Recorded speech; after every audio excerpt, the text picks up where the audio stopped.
Firstly, I think the trade unions must get themselves organized.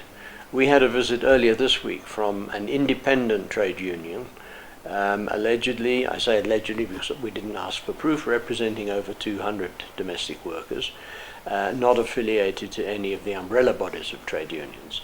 Now we hear that the trade union, which was founded in 1999 and has done virtually nothing since then, is now wanting to represent the interests of domestic workers. So I think, number one, the trade unions should get themselves organized.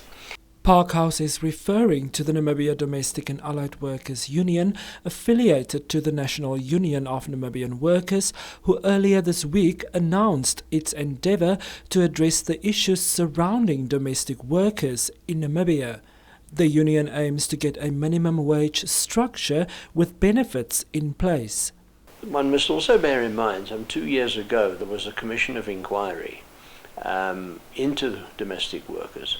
The chairperson was the Minister Amatila, Libertine Amatila, and she and that committee they went nationwide, they held public meetings and so on. But I'm very sad to report that their report has never been released, and we don't know why. Now, I am told that report recommends a minimum wage and special conditions with regard to transport, taxi fare, food, and so on.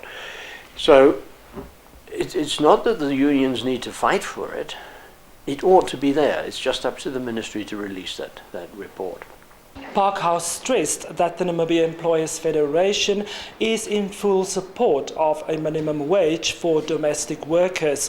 Though the industry tends to be very informal, domestic workers are part of the national workforce. He also encouraged employers to sign their employees up for social security, adding that although quite a few have done this already, there are still many who do not abide by this law.